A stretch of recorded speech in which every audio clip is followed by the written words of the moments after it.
Welcome to the Shop Rags Podcast, brought to you by Berkshire Bike and Board, where we aim to take you inside the bike shop. Today, we're going to talk about hipsters, steel bikes, ultra romance, and riding your bike in the desert through New Mexico, potentially. Steve, Jason, we also have Kinker, the late edition. He will be here in a little bit. Let's talk about your bike first. All right.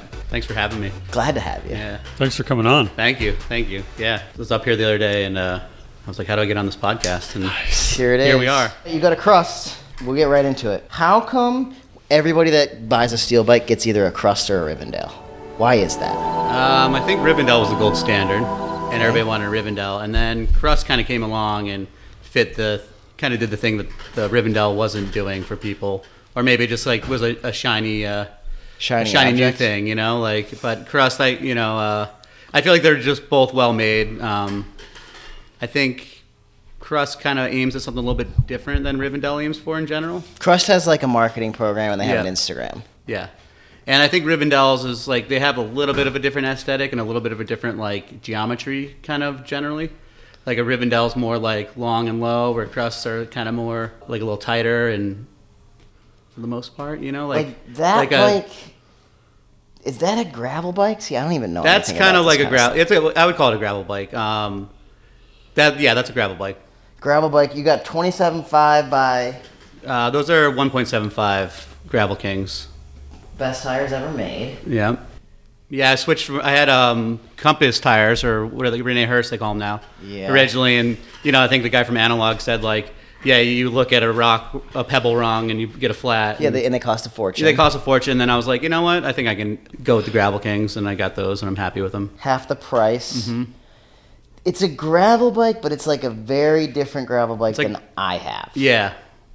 Like it's not really. That's not really like a randoneering bike, fast. right? Yeah. Yeah. Like this is like one of the Crusts. Like this is like kind of their sportiest bike. It's like not made for like loading at all, right? It's like front bag only. They don't recommend, because it's a Reynolds 858. I don't know. Yeah, it's a Reynolds tubing, and it's just like super. It's like lightweight. Yeah, it's like lightweight Reynolds tube, maybe 787 or whatever. That's, I forget. Sorry, I don't. No, that's okay. But it's basically. But it's like one step down, lighter tubing than most of their bikes. I see, but you still can put 40 pounds on a bag on the front. Yeah, it's meant because it's got that big fork. The fork is like most of the weight of that bike. Oh, okay. Yeah. So this is not like a pack it up with breakfast, lunch, and dinner, go camping bike. Not really. They would probably say get the Romancer for that. Built by Crust, same company. Yeah. Romancer. Yeah, Romancer is Ultra Romance's design, and this is basically like the Romance, except it's just lighter and not meant to do as much. So like when I bought this, I was like realistically like, yeah, like you said, I'd love to ride my bike down across Arizona and blah blah blah, but I bought a bike for like 95% of my riding instead of 5% of my riding. So I have like an old Trek, for that part of it. But I was just like, realistically, I load up a front bag, I go for a 30, 40 mile ride, on gravel, whatever I'd want to do. And then I'm home. So I don't really need much more than that. And I have other bikes that fit that. So does he ride for these guys? Because he kind of rides like a Specialized. Yeah, sometimes. He's always kind of going back and forth. Like the Romancer's still there, and I think he's still. Is he still in the scene? I don't know. Like his Instagram isn't that hard, and it doesn't really go anymore. He used to kind of crush. Yeah, last summer he was at the Great Barrington Farmers Market. Oh, he was? Yeah. I got a picture with him. I was like at the stand, and I go, Benedict, and he came over, and then he came to the Prairie Whale, and yeah, he was like, and we were just like all. It's like, where's Waldo? We just saw him everywhere. He's kind of the type of guy who would want to. This is the kind of place where he'd like to hang out. Yeah, totally. Barrington. Yeah. This company's based out of like Australia or something. Yeah, right? Matt's from Australia. They started in Belmar, New Jersey, and now it's in Richmond, Virginia. Oh, so it's a U.S. company. Yeah. The guy's just from Australia. Yeah, and I bought this from Crust headquarters in Belmar, which is like basically like a closet. Really? Yeah. Okay, I have some questions about the bicycle because a lot of these kind of get spec'd out in a very similar way. Mm-hmm. So the first thing I have questions about is the stem on that thing. It's definitely a meta with these bikes, Yeah, like what? And you can tell what year it was built by what components it has on it, Well, this one's pretty new. Yeah, what did I build? It's like 4 years ago maybe? See the stem? Why is the bolt, this thing right here, why is that facing the other direction compared to normal? Do you know? Probably just a stylistic thing. They're probably just like, well, it's, For swag, basically. Yeah. And then, okay, here's my next question. Everybody runs clampers. Yep. What's the thought process behind those things? I just think they're just like bulletproof. They don't flex, and heavier bike, kind of like they're just bulletproof. They're really easy to like modulate and work on. And cable though, they're cable. Actually. Yeah, they're cable pull. Yeah, and they don't like a hydraulic brake when I've taken those mountain bikes and stuff from you guys. Like it's not like that, but it makes me feel. That's like my favorite thing about this bike is I always ran cantilever brakes, and like this bike, I'm like I actually feel confident going down big hills. Those feel stronger than cantilever brakes. Yeah, for me, a properly set up cantilever can be great, but that's like for me chasing the drag when I'm working on bikes by myself. So it's like I see. Because I guess simple is kind of the mindset of a lot of these kind of riders, and hydraulic disc brakes are not simple. Yeah, that's it's maybe like why. Yeah, for me, I guess you could set up hydraulic on it. Yeah, sure, why not? But I kind of just I like to work on my own bike. So yeah, for me, like I would rather not have to like bleed special cables tools and all that kind of. The Jason, you like the bike? I do. I love the bike. I just took it for a little rip, and it was super, super nice, super smooth, super. I don't know. It's just rode really nicely. If I take my Cervelo new race bike out and I ride for 1 hour and I'm really feeling good and the roads are flat, I'll do 22 miles an hour. Mm-hmm. How fast do we think I'm going to do it on this bike? I think you could do it a little bit slower. Like 16 miles? No, I think you're like at 18 to 20. No way. Especially if I rip the bag off. I just, like, the tires are big. It's tall, I would love to see you. Yeah, I'd love to see what you could do on it. Be a good YouTube video. Yeah, we should take it. What size is the frame, do you know? It's a large. It's like a 59 top tube, seat tube, and then it's a 58 top tube, I think. I used to know this stuff by heart. It looks because I really big. obsessed forever about it. So when you're thinking about building a bike like this, you're sitting at the computer, basically, is how this goes. Is there, a lot of parts to go on a bicycle, right? Yeah. Like a load. How does that process work? Like I've never built a bike from scratch. Yeah, for me it was just like all the stuff I always wanted. I always wanted white industry cranks, and then a lot of it came together. I got the Tanjo fenders, I bought as much crust stuff as I could. I really loved that stem, the polished, not painted stem. Stem looks cool. With the brazes, yeah. And then and just anything that worked with it. Like, for me, my goal isn't to ride 22 miles an hour. My goal is to go up hills at a chill pace, and so I have a 44 front chain ring and a 28. So that really dictates a lot what I do. Is that Turkey Vulture thing? I didn't do Turkey Vulture, but it's close. It's almost there. And then it's a 36 rear cassette is the biggest. So basically, so I have a 28-36. So it's a mountain bike, and when do they say technically it's the Turkey Vulture? Turkey Vulture, I think you got to get like a modulation thing. It's like SRAM. It's like it's like Shimano. It's a bar end shifters with like a 42 ring in the back or something like that. Yeah, I'm remembering it now. Yeah. It's and Kink's bike will have it. It's a Shimano old school friction shifter, and then it goes through the White Industries or one of these companies. Leo might know. Goes through the SRAM. Well, it goes through a converter. So there's like a ratio because the throw is different into a SRAM rear. I think the same rear derailleur I have. You want to sit down? Couch for you. Look at this bike. This has got your name written all over it. Yeah, my Kink, right. Well, this is Steve. The other guy with one. Yeah, same one. Yeah. Cool. Oh, wow. Right. Same. What's up with your bad self? I actually feel a little under the weather, so I don't really want to come near. Bummer. Right. Yeah. Bummer. My wife How's just had how's your bike ride? so. I'll call you later. So the SRAM GX is like that what do they call it? Clutch derailleur is really cool. Yeah. I'm remembering something else about the Turkey Vulture thing too, which was a pain in the ass. And I remember struggling on Mike's bike, which is, I might say this wrong, but I think it's a 10-speed derailleur. Yep. But 11-speed cassette or an 11-speed derailleur with a 10-speed, and it just never threw it correctly. And so the analog cycles guy is, I think, the one who kind of started I've done it. Before this bike, I've done so many of those setups like that. Yeah. And I really, on this bike, wanted to nail it. I was like, let me get the SRAM. I have Apex, brake shifters. What do you Yeah. call them? Drifters. Up here? Yeah. Yeah, shifters.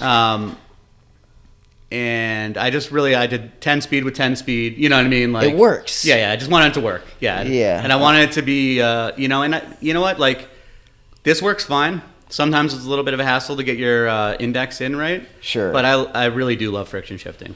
When you built it, so you're at the computer, are you buying a couple parts at a time, or did you try to buy everything? Basically, I bought it parts at a time. And you like kind of put it together? Yeah, and I you're put it together, oh, buy this, and I wouldn't use that. Then I'd like send that, it's Nora? like sell that thing. And There he is. There he is. What did you bring? Same thing? Kink, what's up? Hey, You're here. I'm here. Now we have 2 Crust lightning bolts. We were just going through Steve's. This is how me and Mike met. I bought the lightning bolt. I was like, dude, I got this bike. It's so crazy. I'm so happy. And then someone's like, there's this other guy who has a lightning bolt. I'm like, what? The town of 6,000 people? There's someone else with a freaking lightning bolt? Okay, so and then I that's ran how into it Mike. happened. We started talking. Yeah. I think he guys came to rode the 'em kitchen one together time ever? and just said, what's up? Have you rode them together ever? We never have. We've been meaning to. April 23rd, but you're going to be cooking. Yeah. But maybe, That's when you ride it. But maybe not because, well, I still haven't figured out the time of that Yeah. race. Things need to warm up in the oven. Yeah. Riding around, then you can come Yeah, we'll back. see how set up we can get. Maybe I can go for a ride. What happened to the fender? It got destroyed by gravel here and there, and just kind of clipped it. It's like got a mullet type deal on there. It kind of looks cool. Oh, yeah. It does. It looks like a dirt bike. Moto. We were just kind of getting into that turkey vulture gearing thing / analog cycles. Is that what it's called? Analog bike shop? Yeah. Analog. Is it still there or are they done? Yeah, no, it's there. They moved into town. It's growing. Oh, they moved the shop. Yeah. What is that? What's that thing on the back too? It's ever so many features. That's just like It's a little just a reflector. Blue Lug. We got to talk about the hippest bike shop in the world. Which is Blue Lug in Japan. Blue Lug. oh man, we got a lot to talk about. All right, Steve-O's got 30 minutes left. I guess I'll go through the agenda a little bit. We can kind of get it somewhat, bring some formality to this. You wanted to talk about growing up and riding bicycles, Yeah. which I think is awesome. Yeah. You want to lead us off? Like, how did you get into bike riding? I grew up on the south side of Chicago, and kids had bikes. It was like bungalows, brick bungalows, and like 2 flats and 3 flats. There were like dozens and dozens of kids around the Yeah. neighborhood, and parents were they were working class, the middle class parents could get like some bikes for their little kids. This is true. Schwinn, it was like the heyday of Schwinn, the industrial explosion of American bicycles in the late 60s, early 70s, and Huffies from the department store. There were all kinds of bikes, like there always are. They were better that back then too. Yeah, but we grew up, riding bikes on the sidewalks, riding bikes in the alleys, Hitting jumps. Yeah, jumping, turning. Like they put the alleys were paved with cinders, the burned down coal from like coal-fired power plants. Really? So they put these sharp rocks all over the alleys, and that's how I learned like how hard you could lean. Because if you lean too hard, That's how you like got your gravel hands were all chops full of like rocks that were glass on the streets of Chicago. Yeah, it's good. So you just grew up neighborhood kid on a bike. Yeah. And then, eventually we moved to the suburbs. It was harder to ride, like you needed gears and stuff. There were some hills and stuff. And I started mowing lawns and raking leaves and like saved up money to buy my own Schwinn Continental 10-speed. You remember it, Schwinn. Yeah, Continental 10-speed. I remember going to the bank, putting the money in the bank when I got enough. I was like going to the Schwinn store, like looking at the bikes, It's the whole thing. I remember doing the same thing, just like saving all my money to like buy that bike. It's like my first big purchase is like a Paperboy. I think everybody's first big purchase was probably a bike. Like, where did you grow up? Similar to Mike, I was in New Jersey till I was like 8, and then I moved to suburbs of Chicago. Oh, so and you that's were where I in really West started Side. riding a lot, was like in the suburbs. And kind of like Mike said, we all had bikes. We just rode around. That was freedom. We just, let's go to the general store. Cool. Hey, we're gonna go to the general store. We ride our bikes, like a group of 12 of us, just do loops around the, to the neighborhood and stuff like that. And What was the first bike? I had a Huffy, Huffy. a Huffy BMX. It's like right when were BMX cool kind of back became. then. And I remember Totally. being like, damn, this bike is. I remember feeling so good about it. It was like kind of like electric blue Huffy. I didn't know any difference. I just Sure. like went and got it, and I was like, this bike is so cool. It had like white grips, and You know what I mean? And then I moved to New Jersey where everybody's a little bit more uppity, and they're like, "Oh, you have a Huffy?" Everybody had like red lines and GTs. Ooh, red lines back So then then.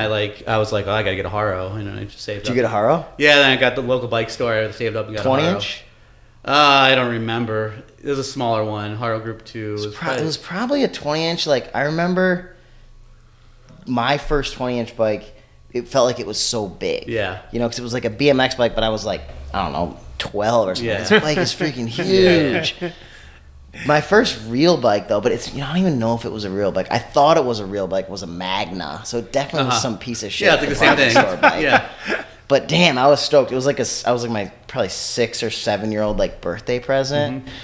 Thing shredded. I have Any videos bike is a somewhere. real bike. Look, you're like a bicycle professional, right? We're still riding these fancy bikes around. It doesn't, I remember getting that bike, that Huffy. It was like we moved to Illinois. We were like all depressed because we moved, and my parents were like, "Okay, let's go to Kmart, and you all can pick out a bike." Get the bike. And I got a BMX bike. My brother got a mountain bike. Mountain bikes were like new, and my sister got a 10-speed. Sis got And the we all 10 got speed. something, yeah.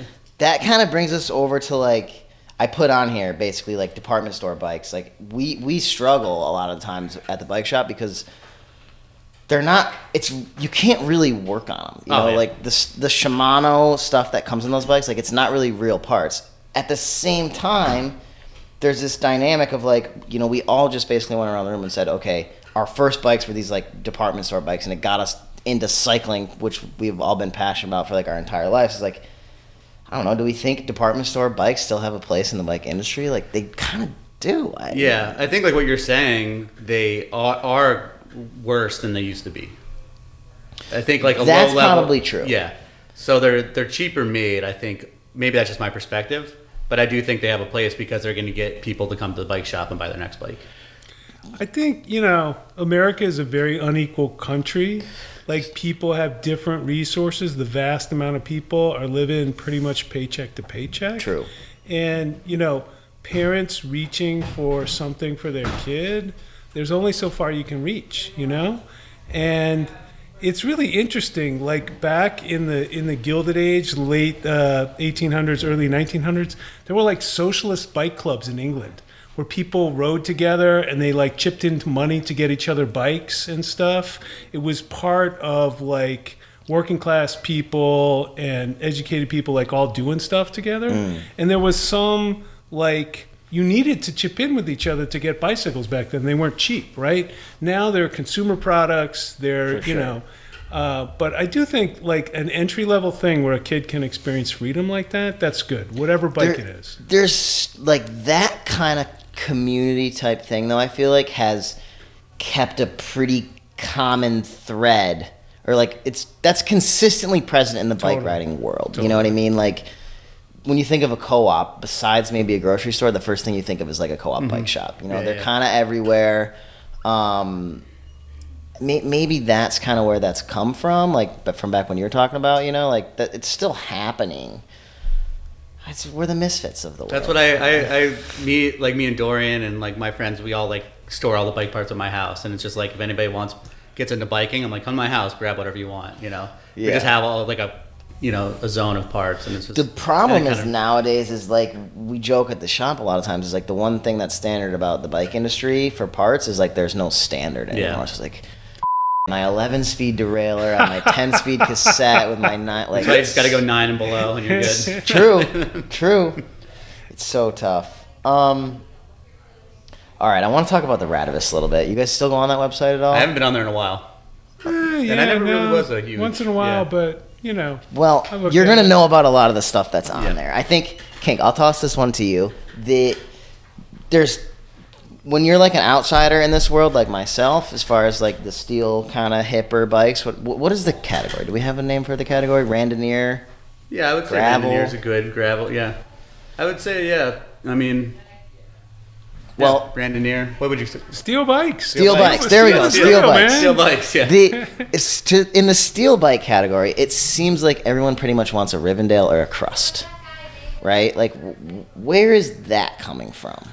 I rode steel bikes my whole life. Like, when you go to a bike shop anywhere, like, one of the things you're looking for, the things like, they got some old Cinellis in here, they got some old Pinarellos, they have some cool stuff in here. For me, that's my perspective. Yeah. in the early days of the internet, like when eBay first came up, like you could find a Schwinn Paramount, like a Waterford built Paramount. Like I was looking at bikes, and at the very beginning, like I had a Bridgestone in the '80s with Yep. Grant. From Do you still have Rivendell. that bike? RB1. No, it got stolen. The Rivendell. one. I have the Trek. Well, you have the Trek. Yeah, no, I had their city bike, CB1. Okay. Yeah. It was like an upright. I got it at City Cycles on Broadway. Like Keith Haring did the graphics for the shop. Like you get a little Keith Haring sticker on your bike, like that was the shop sticker. And it was beautiful. And it was just so practical and comfortable. And like when then it was like Rivendell, this is the guy that did Bridgestone in the 80s. I immediately was. But it's like the beginning of the internet. The Radavist, I'd say, is like the 10th or 12th iteration Sure. of, like, if people are into weird steel bikes, where do they go? You go to eBay. Rivendell used to send the Rivendell Reader, right? It was like like a a little. catalog? It was It was a like little like zine. kind of thing. newsprint Yeah. zine. It was like punk rock. you Really? know? And it had all these weird articles, and it had their stuff that they sold. And, so some combination of online and mail, it's always kind of been the thing. And so it's changed over time. Well, it's so interesting because, like, okay, we have 4 bike shops now, right? There is not. If I'm trying to think, like, besides maybe a BMX or two. I mean, we probably have about 1,000 bikes between the 4 shops right now, and none are steel. And we are not that different from a lot of other, let's call it, multi-store bike shops. Like this type of bike shop. And I feel like the first part of it was like, okay, the steel bikes are more expensive, but like we sell plenty of $5,000 bikes. Why aren't we selling steel bikes? Like it's pretty niche. I don't really know the answer like to it, but what you said to me one time, you're like, when you buy a bike like this, you're buying like tested, bulletproof, lifetime warranty, almost kind of stuff. Where it's like you said, with these bikes, you're paying for like progression and fueling that progression, right? Like a new carbon bike, you're saying? Yeah, exactly. Yeah, like you're buying like I forget what the word you used was, but yeah, you said it pretty well one day. Well, but like me, I've never ridden a carbon bike. I don't even know what one feels like. Feels like that thing, Yeah. honestly. So yeah, I feel like the way steel feels on your body, the way, especially around here, good roads, bad roads, potholes, dirt roads, gravel roads, like all kinds of stuff. There's a comfortability and a resonance in a steel bike that it feels harmonious. It feels like musical, as opposed to carbon. Sometimes to me just feels plastic, right? And I Can't think disagree. if you put some steel bikes out for people to try, there's some people that are going to want steel bikes, right? They're still around. No one stopped buying steel bikes just because there was carbon. Carbon, is easier to mass produce high quality bikes, make a solid profit. That's kind of what I'm wondering. Is like I'm wondering if, I don't know exactly like what it costs a manufacturer to make like let's talk S-Works, right? A $5,000 frame MSRP. So, like, how much does one of those frames retail for? Like $2,000? $1,250, yeah. yeah, $1,250, so it's- $1,300, something like that. I think I Not built that that bike. I think I built that expensive. bike for like $5,000 or less. Yeah, so the frame itself is not that expensive. I wonder if the cost to the manufacturer is like really much different, because that's the only thing I can think of. Like, right, all roads lead back to the money, and is They're made by machines, right? carbon. Yeah. Well, it's like kind of like a hybrid process. There's some machining in it, but they're pressing it into molds, and there's some human shaping going on. But there's no question that steel bikes feel pretty good to ride. I'm just wondering why it's become such a niche part of cycling and not still more widely adopted. Yeah, I don't know either. Because I when I first got really back into cycling, 15 years ago, I brought like a Cannondale Synapse, and I was like, oh, dude, I can't wait to get this bike. I got this Cannondale. It's aluminum. I was riding the hell out of it. And then one day I was just driving down the road, and I saw this like old Trek 520. The guy was outside, and I said, how much? And he said, $30. And I was like, 25 good? And I got it, and I got on that bike, and I was like, I just started riding, and I was like, this bike is so much better than my other bike.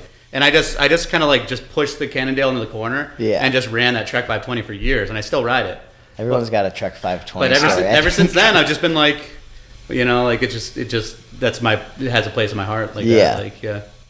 Because I was like, why is this bike that I bought for $30 feel so much better than this bike I just spent $2,000 on? Or something like that, $2,000 yeah. on. So you've gone through a ton of these manufacturers. Like you've had the Bridgestone. What was it? I have a Heron, a Rivendell Heron that That's I the got one I'm thinking, in the the late silver one. 90s. Yeah, and it was the first non-custom that Rivendell did. It was Can you go built tell in him to shut the Waterford. up, please? Thank you. It was the first non-custom that Rivendell marketed. It was built in Waterford, so it's a lug steel touring bike with low bottom bracket, Yeah. really comfortable to ride. I just had it, fixed up a little bit up in analog. it's 30 years old, something Still like that. have It's it. a beautiful bike. It's like an old so Volvo fun. station wagon. Yeah, and I had a Trek 950 lug steel mountain bike that I rode the hell out of. Then I got more into mountain biking up here, and I got a ProFlex, East Coast. Full suspension? Full suspension, aluminum like box section, and I rode Okay. it a bunch. But then I got old. I'm walking out of the woods with blurry vision. Like I'm just like I'm not so into mountain biking. And that bike eventually, it failed. It was Yeah. old. Dylan took the parts and put them on his girlfriend's bike, and it's riding around Providence now. But the Trek 950 is still stomping. That's the thing. It's like I went mountain biking in Iowa City with it last year. Yeah, I They're just took my very 520 complicated. to France and went up Col de Colombier last summer. Oh, really? Yeah. So I was on the Radivis today to try to brush up on my kind of hipster steel bike Yeah. knowledge. And on there, which shocked me, is they had this new bike from Specialized, which is Diverge STR. It's like a full suspension gravel bike. No one is going to be riding that bike 30 years from now. Like, there's so many things on it. Like, I love the bike. I rode it. I did a review. I liked it. But it's not built to stand for 20 years. There's no question. And I think maybe that's part of, like, I don't know, there's something about these bikes that there is like a romance to them. You know what I mean? Just like there is for an old Volvo station wagon. And a whereas lot of times my it's new like- Volvo's a piece of A lot of times too, when you're buying these bikes, not these ones that we have, but like you go a step above them, and they're handmade by the special bike builder, JP Yeah. Weigel, or like whoever, like Chapman in Rhode Island. Yeah, yeah. Beautiful stuff. yeah. And then like I met Chapman because Mark got a bike built by him, and he couldn't be a cooler guy. I was like, I want to buy a bike from this guy, and I Yeah. think that's part of that too. It's like for sure. you kind of like you feel like akin to the And maybe that's why like it doesn't work for bike shops. Like I said, we got 1,000 bikes in inventory right now, and like they're not producing that kind of. Like, how many bikes do you think Crust sells a year? I always wonder that. Like, I feel like they maybe did a few hundred of these on the run we bought them. The run we did, I think, was probably 150 Yeah. or so. It was not a ton. Yeah. There's not a ton made. But, if you go to Analog, if you go to, the Cub House or MASH in San Francisco, Cub House in L.A., Yep. Golden Cycle, Saddle Cyclery in L.A. What was that other Blue shop Lug. you're talking about? On the back of your seat there? Oh, Blue Lug. Yeah, no, Same you kinda got thing, Cub Blue House. Lug, they're like Japanese, brilliant bicycle mechanics, merchants. They have a couple of shops in Tokyo. They do Rivendell, Crust, Surly, Peregrine, I think is the one from England. They basically do steel frames. They do cool Surly builds. Built up like this. Just beautiful. And, it's I think there's a beauty to the bikes. There's a craftsmanship to the parts. That's Yeah. part of the expense, These are not like stamped out in huge factories, right? There's not For sure. so much intellectual property. Like White Industries has a bunch of like machinists, right? Yeah. Making hubs and headsets and stuff like that. It's very industrial, but there's I think the way it all fits together, again, it's like harmonious, it's musical. There's something about the parts and the feel of it that's There's just some a soul. different. Definitely some soul. Like even the saddle, right? So like Oh my God. one of those Brooks B17, saddles is maybe pushing $200 these days. Little under, little over. I'm close, right? Around 120 or something like that. Yeah. They're not super cheap, but it's like couldn't be further from a $200 carbon seat you buy from like Specialized. Like it is two different things. Yeah. Somebody's making that thing. Specialized, they're getting stamped out. I mean, different purpose, I guess. I don't know. I'm trying to kind of get to the Like that saddle for me, like I can ride it without padded shorts, go all day. Totally. And my Heron, has a 30-year-old saddle on it. You Same put a little, the saddle, the Brooks stuff on it, and You got a it Brooks looks saddle on nice. that bike. Yeah. That's the like lightish blue bike that you have. No, I think. that's the silver one. Silver The one. Heron. They stand the test of time. So you got the Turkey Vulture. Whoops, let's see. Yeah, but I swapped it out. I mean, I could talk a little trash about it. I don't think it works that well. I totally agree. I swapped it out for straight Dior, and it's fine. So I mean, it's there's aspects to where it works. Maybe in the I think when it's singing, it's like dialed. Yeah. But as soon as it comes out, the problem is like you bring it here and we're like, I don't fucking know Things how are to too work messy on around this. here, I think man. maybe did you call me about that? I feel like you even called me think about I it when you were, maybe Steve, did. what's going on? Like, yeah. It just, we couldn't figure out how to get it back. Like the one dude who does it, like you got to go back to him and Yeah. he can get it to sing. It's but not right. Yeah, You that's know, you that's gotta like the have thing. something It's that like, works. yeah, if you have to like mess with it too much, that's kind of what we were saying earlier. It's like sometimes you just got to get what works. You got shifters on this thing. Yeah. How come? I just like kind of wanted to do. I just wanted to do that. I haven't had them in a long time, and I wanted to have a mirror on my. I really like the wing mirror. Yeah. My last bike, I had a right side bar end shifter, and I had a frame shifter for my front. Nice. Just because I wanted to have my mirror. So I like bar end shifters, but for this bike, I kind of wanted to get some newer parts and just kind of go with it. I was like, I would. It's. I mean, you can't fight that it's nice to shift on your brakes. There's no question. Yeah. The friction shifters. Leo was here a second ago before you got here. Just But I love kinda friction. hanging out, and he rides on the group rides. He rides I don't know what kind it is. This is old red steel bike, 650B tires, and he rides. He's got 2 friction shifters, and he rides no bar tape. And this is like a group ride, 25 miles an hour. Right. And he's going down. I'm like, dude, what are you doing? You're out of your mind. But the friction shifters are definitely cool. I think they overall work better for me. Totally. Like You never have to worry about them. you don't have them indexed, right? You keep them on just kind of. Yeah, Yeah. I guess it's like you never have to adjust your. and they derailleur. feel good. Like kind of what Mike's saying before, like that music, like just like you friction shift, it just feels good. It's not like Connected, mechanical. and Yeah. you're feeling different. Feelings like flat pedals, friction shifters. There's just a little bit more of your body connected to the bike in a See, I harmonious way. don't know. Like, I guess there's just kind of room for everybody. Totally. You know what I mean? Like, I got this new Cervelo downstairs. It's got electronic shifting on it, and I guess having this conversation, I'm kind of going, why does that? Like, why do we have the electric shifting? It shifts like right now. You can't get the front derailleur to work, and it's like. That's how I feel. Whenever I ride a bike with friction shifting, I'm like, why did we ever leave this? Like, it just feels like it just works. I don't know. It feels Well- like it felt when I was in Yeah. 4th grade. Some of the reason why the bike industry is always coming out with this new stuff, to get down to the brass tacks, is like we got to have a reason to sell people new bikes. Yeah. That is a big part of it. And Specialized realistically is the best at that. Like they're always coming out with something where it's like, even just at the bike shop level, we're like, oh, we got to buy some of those to sell to customers. Like, but we're like the first one to take the bait. We're like, oh, that thing is so cool. Let's buy some of those. Like we do take that bait. The thing about But it's electric also shifting is that it's faster, right? Yeah. Like you have all this nostalgia for manual gearboxes in cars, Yeah. but you can't row a 6-speed or a 5-speed manual as fast as you can a Tiptronic or automatic. Yeah. Well, I would sports probably transmission argue today. that if you have a friction shifter set up on like a 10-speed or 11-speed cassette, you can dump those Yeah. gears a lot faster than you could probably go through them on a DI. I mean, I know the answer. It's true. You could shift them faster with a friction shifter. The only problem is, if you're in a race, and you're in a sandwich of people, your friction shifters, it is dangerous, like on a bike race. I don't do that kind of riding. There's That's the room other for all question. of What us. kind of riding you like to do? I just like to ride around. I like to ride, get a coffee, see some friends. I like to ride in the countryside. I like to come into town.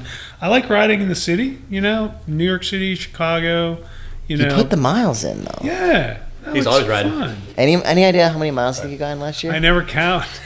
I got to count. I never do either. Everyone's always like, oh, yeah, this many miles. And I'm like, oh. Yeah. I bet. I mean, I see you out there all the time. How many days a week do you think you're riding? When there's no snow, it's pretty much 7 days a week. Pretty much 6 7 or days 7 a week. Yeah. I bet you're part of that like 3,000 to 6,000 mile a year club. I mean, how many times will you replace your drivetrain or your chain last I year? go through them, but that's okay. It's It's a really nice way to live. Kind of post-pandemic, I can do a fair amount of work on my bike. You've seen me, like I ride to a place, do a Zoom call.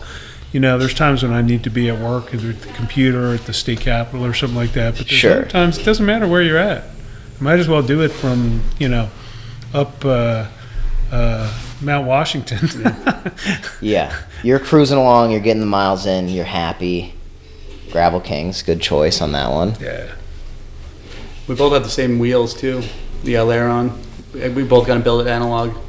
Well, we were talking about this earlier. There's a lot of parts, like when you're going to build up one of these bikes, you could buy any set of brakes, but most people who are building one of these steel bikes get the clampers. Do you have clampers? Mm-hmm. The Brooks saddle, right? Yeah, Brooks, or what's the other one everybody has? The Bertode. Bertode, yeah. Never seen one of those. It's kind of like a fancier looking Brooks. What's the wheels? Velocity Aileron. From Michigan. Dynamo hub on that one? I can't tell from We here. both I have got Dyne, one. yeah. Yeah. You started out with that one, right? Yeah. How much does that thing slow you down? Can you feel it or not really? I have no idea. No clue. I don't think. I mean, I don't feel it personally, but There's no battery, is there? It's just, like as you go. Yeah. But that's just the best thing, to not have to, worry about lights. Totally. That'll power one light as soon as you're going like 10 miles an hour or something like that. Even less. I don't really know much about 'em. Starts Going out the driveway. Yeah. Boom. And it's on. It's Yeah, on, yeah. totally. So there's no, like, Very both your efficient. light setups, there's no battery at all, even inside the light mechanism. It's just once you're going, Yeah. that thing's rocking. And it stays glowing a little bit. The rear glows a little bit longer than the front, but yeah. Oh, it's both. Nice. Yeah. Yeah. Where's the rear light? His is on his frame. Mine's on my... That's what we were talking about when you got here. You're like, oh, wait, the thing is still glowing. Yeah, yeah. You want to get it in the shot. I A little see red now. glow. It's fun. Yeah, see, I don't know much about this world. The White I'm cranks. surprised. I feel like Crust would be like down your alley because like they're like super like BMX. Like that's what I thought. That's what I was like so akin to, was like just like that. Like they treat it like a BMX company. The T-shirts, like the it's almost It's like got a the skate- punk rock thing. Yeah, it's like very DIY and like They kind of have a kind of Yeah. neo BMX bike, right? yeah. Screaming Eagle thing. Yeah. I'm too The- old for BMX. That was What are you after my talking about? time. That was after my time. And what's that one terrible one you were saying? Like you were talking about it. Oh, yeah, they do some stuff. I They're, like, mean, friends with terrible one guy. Yeah, and it's dude, for me, it's like, I mean, the bike shop and bikes are kind of my whole life. You know what I mean? And it's like, how many bikes can I have? You know what I mean? Yeah. And like, how many? N+1. Dude, I feel like I don't even know enough about like the bike stuff that I'm supposed to know Yeah, about. totally. Yeah. You know what I mean?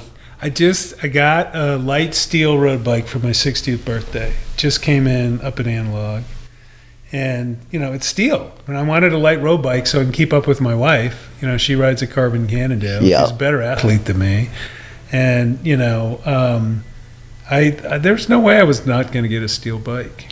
And Is it built yet? no, it's not built up. Frame got I got sent, a though. Mercian from England, Derbyshire. It's it's lugged steel. It's painted light blue like my Schwinn Continental Oh, that I saved nice. up for. And silver parts. Some new old stock. And this is kind of going to be your go fast bike. It's gonna be my go fast bike. We'll see how fast I go. What kind of But- pedals are you going to put on it? Huh? Flat pedals? Clips? Flat pedals. Flat Sure. pedals, I got always. the tiny bubblies from Simworks. Simworks is another thing. Oh, that is Simworks, another I got one, the yeah. Simworks stem. Yeah. Simworks is like Portland hipster gang. They do a lot of stuff with Nito. Yeah.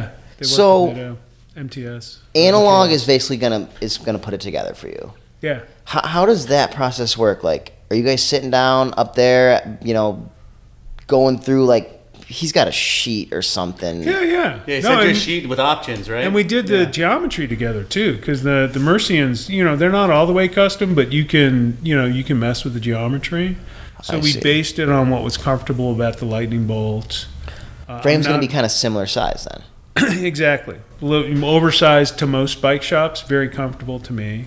Definitely different than like the stuff that we Yeah. ride. And, there's some things I wanted. I wanted a quill stem, in an old school headset. I wanted a Brooks B17. I wanted to go with, this one was kind of blacked out from the blackout era. Both of us kind of got these in the, oh my God, black is cool. And, Yeah. silver's also cool. Yeah. Especially for road bikes. I had a really big identity crisis with this bike. I almost went silver. Yeah. And I had bought a bunch of stuff that was like silver, and then I went black. I was close, and you was totally the whole Instagram bike influencer thing. Totally, there was like some Japanese snowboarder that had one of these crests. I don't know if you saw that. Probably did. Yeah. He had a rack on the back for his snowboard to like ride up the mountains in Sapporo. Oh, really? And he did all the blackout. I was like, oh my God, that is so fly. I'm gonna. I think there's a Radivus thing that made me kind of go for that gunmetal color that I have a lot on there. Yeah, no, and I got all that stuff. Powder coated. I got all that stuff powder coated at a place in Pittsfield. I tried to match everything in the rack. So like, I got my fenders powder coated. I got my bottle holders powder coated. Your fenders are amazing. They do look good. I want to go back to the Mercian. Yeah. So you go to Analog or you call him, whatever. Hey, I'm thinking about building this bike, and he says, "Come on up. Let's talk in person or something." And you spend like a day there, it's a long process. Yeah, I mean, it's nice. Like when they first started, their shop was in a sugar shack, like an old maple syrup sugar shack. They were like playing vinyl records, like hardcore, Stereo Lab. Like they'd always have some cool music on. Sometimes they were playing the music that I was playing, like in my car when I rode it. It's insane.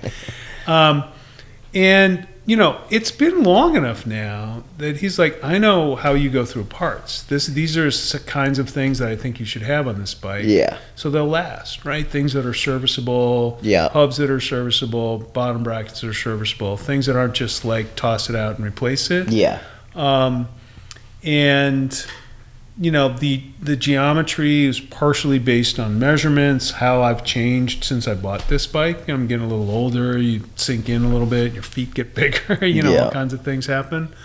And, part of it was like, so I would like a bike that's light. I've never paid attention to the weight of a bike ever. Sure. I like the way it feels. But, I'd like to keep up with Karen too, so we'll see what happens.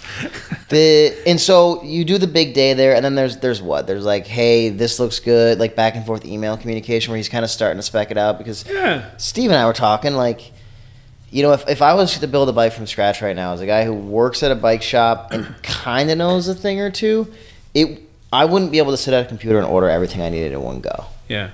Like, be a few things, and I'd be like, oh shit, I forgot to get the freaking back wheel, or it's hard to do. I feel like I didn't end up going with, I just had them do the wheels for me. But he sent me like a spreadsheet, like a Google Doc with like drop downs of like, you can get this or this, and like he kind of like spec'd out like a lot of different options. I've seen that actually. You can work the numbers, like how much you want to spend. Yeah. Like, I do this. Oh my God, that adds up to more. I think I do. So he's got it built out. It's really sharp. It's really nice, and it's it's part of the thing is you go up there, you ride around on their local trails, like, get a coffee at the Stewart shop, listen to music. I mean, it's a community, right? Yeah. Like all these places, like hanging out here, seeing you guys. They do like some sort of ride out of there, camping trip. Their shop rides are beautiful on Thursdays. And the thing is, it's not, they do Thursday rides. And it's not like 3 dozen hipsters, right? It's just 3 dozen people. Yeah. A few of those people have cool bikes. A few of those people have bikes, like they're selling some used things now, like old Specialized hard rocks and snow jumpers and stuff, cool. Set up. And some of the people are just on like Huffies or other types of bikes, right? Yeah. So, their rides are really about building community up there. And, they got a very nice thing. Where is it exactly? East Poultney. Poultney, Vermont. If you go straight up 22, like you go past Hoosick Falls and Cambridge and Salem and stuff like that, and eventually you like hang a right to Vermont before you get all the way to like Glens Falls and the prisons and stuff up there. It's a haul. Yeah, no, it's it's 2 hours, something like that. But I like going up there. I always get a coffee at Iron Coffee in Hoosick Falls, and they got beautiful rides up there, and they're nice people, and you guys are nice people too, right? All bike shop people are nice people. Generally, but, I like the place where people care about these kinds of things and build them up right. And there's, I think there's a handful of places like that around the country. It's really valuable. If we tried to do this here, we would do it bad. Like that's the thing. Is like you need a person. Have you guys ever sold Surly's? we've done the Surly thing, but like, I mean, you guys maybe could tell me I'm wrong, but Surly feels a lot like a lot of the other big companies now. They're just, they're still making steel frames, but like QBP owns them, I believe. Yeah. You know, City, Surly, Yeah. a lot of those things are like Chevy, Pontiac. kinda, you know, it's lost. Yeah, but what you're saying is like you kind of need to like specialize in that thing. It's kind of like its own. Yeah, like every part on these bikes, we don't have really any of the same parts at all the shops. You know, it's really nichey. Like, I think we just know that it's not us, so we don't even try because we would do it disservice. You know, like it. I mean, we've been buddies for a long time, and I'm pretty openly. I'm like, dude, you should do that part of this at Analog because they are the people for this. You know what I mean? Like, we know that it's not our thing, and I think it's what kind of makes bike culture cool. Is like, there's a lot of different things to do in the bike world. Like, I was gonna ask you guys, so you're pretty acoustic guys, right? You know, that these are pretty like craftsmanship, kind of like stick it to the man type bikes a little bit. I want to know your opinions on electric bikes. Like, where do you stand on those? I love it. I'm down. Like, it just gets more people on the road. Oh, you're renting them. You've been renting those. Yeah, mountain bikes a you little guys bit. got me into it.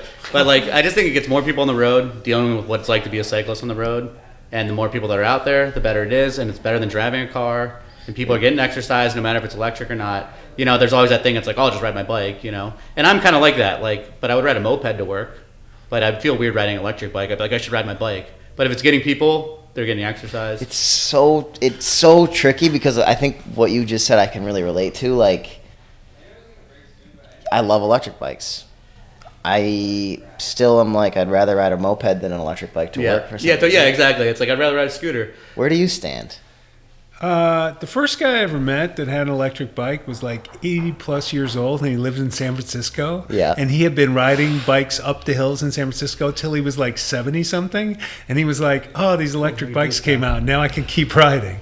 Which, like, totally, 100%. And we rode, you know, me and Karen and Dylan, his girlfriend Elizabeth, rode in Italy and Slovenia and Croatia on the, the trails, last fall. And there were so many people out there on electric mountain bikes having a great time. Yeah. You can't beat it. Like, I get the electric mountain bikes from them on my birthday every year, and it is like the most fun you can have. Like, it's like you go up the mountain and then you go down. You know, it's like riding a lift. It's just I personally have never ridden an electric bike. Seriously? I'm a little scared of them. Yeah, It's so much fun. Do you think you'll have one someday? Yeah, definitely. When I'm 80 years old and I'm trying to ride in San Francisco, totally. We tried to talk Mark's father-in-law when we were in France to ride the e-bike because he's old and like, can't really ride with us. We should get an e-bike and you can ride up all the hills with us. He's like, oh, that's a good idea, but he didn't end up doing it. But I think for that, you're still experiencing it, you know? Oh, for sure. And it's an interesting kind of, it's not even really a debate, conversation, like, yeah, I don't know. Like, are we too proud? I think a lot of it has to do with, like, we're all kind of like New Englanders, at least at this point in our lives, and like we're stubborn. You know, in New England, like, people are stubborn. And California, everybody's riding e-bikes out there. You know, or even Europe. Like, I was there not too long ago, and it's like you barely can see a regular bike on the road. You know, and e-bikes are great for society, for people going places and doing things. Yeah. They're so much better than cars. And they get people out in, nature, in the outdoors. And, some people want to ride regular bikes. That's fine if it's a transition. But, it's 100% better than driving a huge truck and destroying the planet. No question about that. Yeah, we're still seeing, like, from a customer standpoint, it's more so like an older person who, like, wants some assistance going up a hill. In the last few weeks, we sold a few bikes to, like, some younger kids kind of who are, like, using them as transportation, which I think is pretty fucking awesome at the end of the day, and I hope that starts to, like, continue. But the price is still, they're expensive. Yeah, I'm hoping the price because as far as, like, me buying one to, like, commute when I didn't feel like riding my bike or something, I wouldn't be there. Yeah. It's another thing to talk about, like, the kind of society we have, like in big cities, you've got bike shares, you've got e-bike shares, regular bike shares. Our society is rich enough to afford a set of common bikes in every town in the country. True. E-bikes and regular bikes. We could have easy mobile transportation, more common. You can still have your own bike. I would still want my own bike. Sure. But it would really be nice if people could try things out and could do short things with, a set of common bikes that were everywhere. That's something that bike shops could or should be a part of, like, helping to make happen. It would build community around shops if you did it right. But, that's it would require a fair amount of public funding. And, Well, that's not talk something about that it. we can always fight for these days. How many? I mean, I feel like it's fairly easy to come by, some public funding. Like, what do we get? 15 bikes here? And do we leave them here? Do you like scatter them throughout the city? Like, I don't even know Is it like how we it have to get works. them locked up in a half hour kind of thing? Is it? The bike shares, the bike shares in New York are similar to the bike shares in Paris. The ones in Paris are a hell of a lot cheaper, There's still docks, there's still centralized places. You're kind of pulling them in and out. But I go to Pittsburgh. I love riding around Pittsburgh. I use the bike share. It's a Same with me in the blast. city. Oh, it's like when I go to Constantly. Montreal, it makes it so much better. You can just get on a bike. Any city, Chicago, you just Totally. experience the city on a bike, and you don't have to bring one, you don't have to rent one. How much though do you think? Like, I guess maybe this is my inner New Englander coming out here, which is like, I don't know if it would work here. Like, I feel like you need some sort of population density maybe to support it financially. But if you're kind of getting, if the government's kind of helping with the cost, I just wonder, like, okay, let's say we did it in Barrington. Mm-hmm. Where would we put the docks? Maybe like Housatonic, Great Barrington, so people could go boom, boom, or like, I think you got to have more. but maybe more, but like it could at least like open up that commute for people. Like- You do, things that people do relatively short trips for. Grocery shopping, errands, things with their kids, school sports, things like that. You would have them at places where significant numbers of people go. The schools, the downtown, the grocery stores. Those are things where people could get out of spending their own money and burning fossil fuels with, internal combustion vehicles. And they could bop around and do stuff, with baskets, with racks. Seems like something that could be interesting and work. Doesn't seem that complicated. I mean, It the needs kids to be from nice is the thing. Like in Albany, they got a couple of racks of bedraggled bikes here and there. There's not enough density. There's not enough people using them to really work. the Simon's Rock kids have came in and we've talked about it a few times, and we kind of like got this far with it, and then for whatever reason we kind of dropped. Like it takes the one person who wants to like really make it happen. Yep. I don't think it's There's enough Yeah, I mean- damn weed money in this town. We should That's a have good weed way to subsidized make- bike shares, man. make it happen. I know you could put them at all the weed shops, just all. Like that would probably be the way that it would actually happen, which is funny. I'm trying to think. Like, okay, what's over there that's like a landmark? Price Chopper? Is that good enough? Yeah, Yeah, Price Price Chopper, Chopper. 100%. You do Price The Chopper. weed store. You do Price Chopper slash Theory Theory. Wellness. You do Bike and Board right here, Yeah. and then we do like Yeah, something. Co-op, Co-op, yep. is in town, and you do like Guido's on your way Guido's out of Big town. Y, Guthrie Simon's Center Rock, going up towards Housatonic. What was that one? The Guthrie Center going towards Guthrie Housatonic. Center, the Simon's Rock. hospital, You get a dozen healthcare, bikes. a couple of nursing homes around here. You got the schools. And then, I mean, the thing is like, I guarantee you these bike share companies, like one of the person who works for the bike share company's job is like to write grants or, you know what I mean? Like these companies know that like they have to have somebody who knows how to do that stuff. It's probably a company that would build the whole thing here for free.